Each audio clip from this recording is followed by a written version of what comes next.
Hi hello friends, welcome to cooking style channel. இந்த வீடியோவில் நான் ஒரு சூப்பரான ஸ்வீட் ரெசிபி, அதாவது சேமியா ஜவ்வரிசி பாயசம் தான் எப்படி செய்கிறதுன்னு காமிச்சிருக்கேன். இந்த மெத்தட் வந்துட்டு ரொம்பவே ஈஸியான மெத்தட். இதுக்கு செய்யக்கூடிய டைமும் ரொம்பவே கம்மி. ஆனால் இதோடைய டேஸ்ட்டு மட்டும் வேறு லெவலில் இருக்கும், அந்தளவுக்கு சூப்பராக இருக்கும். ஸோ கண்டிப்பாக நீங்களும் வீட்டில் ட்ரை பண்ணி பாருங்கள்.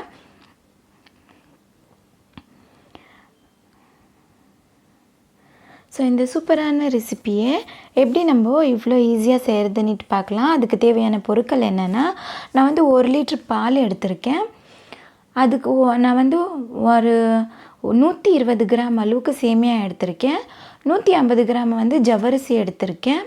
அதே போல் 150 கிராம் சர்க்கரை எடுத்திருக்கேன். இது ரெண்டும் ஈக்குவல் குவான்டிட்டியில் எடுத்துக்கணும். அதை விட கொஞ்சம் கம்மியாக சேமியா எடுக்கணும். கொஞ்சம் ட்ரை ஃப்ரூட்ஸ் எடுத்திருக்கேன், அதாவது முந்திரி, திராட்சை எடுத்திருக்கேன், பாதாம், பிஸ்தா எடுத்திருக்கேன், 4 ஏலக்காய் எடுத்திருக்கேன். இது கண்டென்ஸ் மில்க் வந்து நான் ஹோம்மேட் கண்டென்ஸ் மில்க் எடுத்திருக்கேன், 100 ml. நீங்கள் வேணும்னா ரெடிமேட் கண்டென்ஸ் மில்க் யூஸ் பண்ணலாம். ஒரு 4 டேபிள் ஸ்பூன் நெய் எடுத்திருக்கேன். ஸோ இதெல்லாம் வச்சு நம்ம எப்படி செய்கிறதுன்னு பார்க்கலாம்.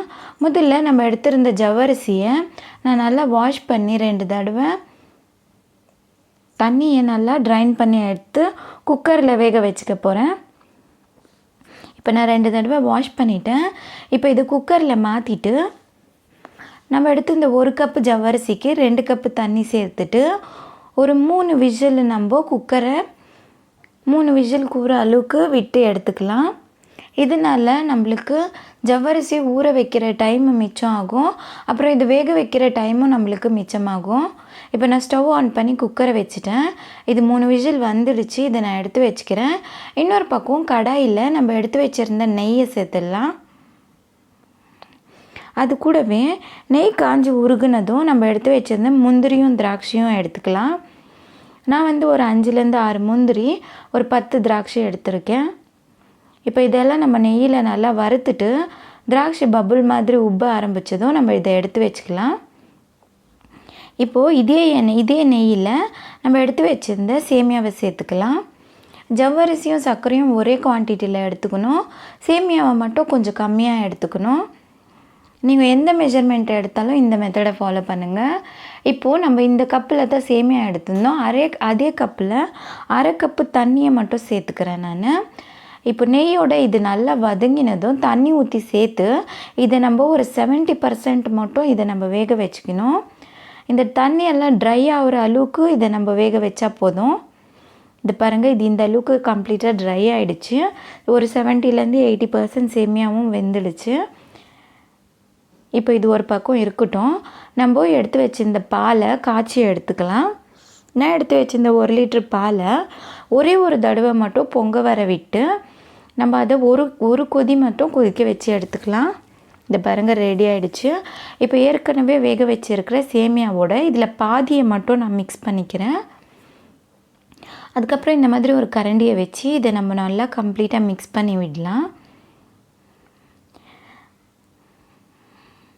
இந்த மாதிரி கட்டியெல்லாம் இல்லாமல் இது கம்ப்ளீட்டாக பாலோடு சேர்கிற அளவுக்கு இதை நம்ம மிக்ஸ் பண்ணி விடணும்.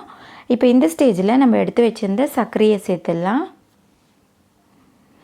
இதையும் சேர்த்துட்டு இதையும் நம்ம இது போல் மிக்ஸ் பண்ணிக்கலாம். இப்போ அதுக்குள்ளே நம்ம குக்கரை ஓப்பன் பண்ணிக்கலாம். நான் கேஸ் எல்லாம் கம்ப்ளீட்டாக ரிலீஸ் பண்ணிவிட்டு குக்கரை ஓப்பன் பண்ணிக்கிறேன். இது பாருங்கள், இது இந்த அளவுக்கு தான் வெந்திருக்கும். ஒரு 80% தான் வேகணும். ஏன்னா இதுக்கப்புறம் நம்ம சேமியா கூட சேர்த்து வேறு இதை கொதிக்க வைக்குவோம். அப்போது இதோடைய மெஷர்மெண்ட்டும் இதோடைய கன்சிஸ்டன்சியும் பர்ஃபெக்டாக இருக்கும். இப்போது ஏற்கனவே கொதிச்சுன்னு இருக்கிற சேமியாவில் இதை சேர்த்துக்கலாம். நீங்கள் ஜவ்வரிசியை முதல்ல அதிகமாக வேக வச்சிட்டிங்கன்னா அது குழஞ்சிடும்.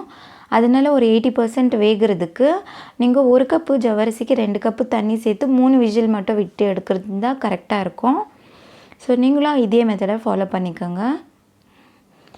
இப்போ இதையும் நம்ம கம்ப்ளீட்டாக இதோட மிக்ஸ் பண்ணிவிட்டு இது பாருங்கள், இது இந்த அளவுக்கு நான் கம்ப்ளீட்டாக மிக்ஸ் பண்ணுறேன். இது இந்த அளவுக்கு தான் கெட்டியாக ஆகும். இப்போது நம்ம மீதம் இருக்கிற பாலையும் இதில் சேர்த்துக்கலாம். இதையும் சேர்த்துட்டு கம்ப்ளீட்டாக இந்த மாதிரி மிக்ஸ் பண்ணிடலாம். ஏற்கனவே நம்ம சேமியாவையும் ஜவ்வரிசியும் செப்பரேட்டாக வேக வச்சுருக்கிறதுனால இதை அதிகமாக கொதிக்க விட வேண்டிய அவசியம் இல்லை. இது லைட்டாக கொதிச்ச உடனே நம்ம இதில் எடுத்து வச்சுருக்கிற கண்டென்ஸ் மில்கை சேர்த்துடலாம். நான் வந்து கண்டென்ஸ் மில்க்கு ஹோம்மேடு தான், வீட்லேயே செஞ்ச கண்டென்ஸ் மில்க் தான் யூஸ் பண்ணுறேன். நீங்கள் வந்துட்டு வெளியில் ரெடிமேடாக வாங்குறதா இருந்தால் டேஸ்ட்டு பார்த்துட்டு சர்க்கரையோட பதத்துக்கு ஏற்ற மாதிரி நீங்கள் இதை மிக்ஸ் பண்ணிக்கிறது நல்லது. நான் எடுத்திருந்த 150 கிராம் சர்க்கரைக்கு 100 ml கண்டென்ஸ் மில்க்கு கரெக்டாக பர்ஃபெக்டாக ஸ்வீட் இருந்துச்சு. உங்களுக்கு வேணும்னா ஸ்வீட்டுக்கு எச்சு கம்மி நீங்கள் சர்க்கரையை அதிகமாக சேர்த்துக்கிறது மூலயமா பண்ணிக்கலாம். இப்போது எல்லாம் ரெடி ஆகிடுச்சு. இந்த ஸ்டேஜில் நம்ம ஏற்கனவே வறுத்து வச்சுருந்த முந்திரியும் திராட்சையும் சேர்த்து மிக்ஸ் பண்ணிட்டேன்.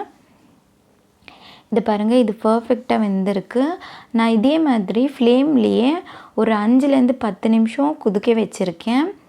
இந்த ஸ்டேஜில் நம்ம எடுத்து வச்சுருந்த ஏலக்காவையும் சேர்த்துட்டேன். நான் வந்து வெறும் மீடியம் அப்புறம் லோ ஃப்ளேமை வச்சு தான் பண்ணிகிட்டு இருக்கேன். உடனே நம்ம ஹை ஃப்ளேமில் வச்சா இது தீஞ்சிடும், அப்புறம் குழஞ்சிடும். அதனால் இந்த மெத்தடை நீங்கள் ஃபாலோ பண்ணிக்கோங்க. அவ்வளோதான், நான் மூடி போட்டு மூடிட்டேன். ஒரு 10 நிமிஷம் இதை விட்டு இப்போ நான் சர்விங்க்கு எடுத்துக்கினேன். அவ்வளோதான், ரொம்பவே ஈஸி, ரொம்பவே சுலபம் இது செய்கிறது.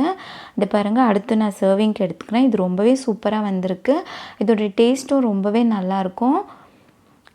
வீட்டில் ஃபங்க்ஷனுக்கு எதனா கெஸ்ட்டு வந்தாங்கன்னா நம்ம குயிக்காக ஒரு ஸ்வீட் ரெசிபி பண்ணணுன்னா இதை நம்ம கண்டிப்பாக பண்ணணும். இப்போ நான் இது கார்னிஷிங்காக ஒரு 2 முந்திரி எடுத்துகிட்டு ஏற்கனவே நம்ம எடுத்து வச்சுருந்த பாதாமையும் பிஸ்தாவையும் இது மேலே நான் சேர்த்துக்கிறேன். பார்க்குறதுக்கு அழகாக தேறிட்டோன்னிட்டு அதுக்கப்புறம் நீங்கள் இதை கம்ப்ளீட்டாக மிக்ஸ் பண்ணி சர்வ் பண்ணிக்கலாம். ஸோ இந்த மெத்தடு நான் யூஸ்ஃபுல்லாக இருக்கும்னுட்டு நம்புகிறேன். இந்த வீடியோ உங்களுக்கு பிடிச்சிருக்கும்னுட்டு நினைக்கிறேன். இந்த மெத்தடை ஃபாலோ பண்ணி கண்டிப்பாக நீங்களும் வீட்டில் ட்ரை பண்ணி பாருங்கள். உங்களுடையதும் எப்படி வந்துச்சுன்னுட்டு என்னோடய கமெண்ட்டில் ஷேர் பண்ணுங்கள். நீங்கள் இன்னும் என்னோடய சேனலில் சப்ஸ்கிரைப் பண்ணலைன்னா மறக்காமல் என்னோடய சேனலை சப்ஸ்கிரைப் பண்ணிவிட்டு பக்கத்தில் இருக்கிற பெல் சிம்பிளையும் ப்ரெஸ் பண்ணிவிடுங்க. ஸோ நான் போடுற வீடியோவோட ஒவ்வொரு நோட்டிஃபிகேஷனும் உங்களுக்கு உடனே கிடைக்கும். இதே போல் மேலும் சிம்பிளான ரொம்ப டேஸ்டான ரெசிபீஸை அப்லோட் பண்ணுறதுக்கும் யூஸ்ஃபுல்லாக இருக்கும். தேங்க்யூ ஸோ மச் ஃபார் வாட்சிங்.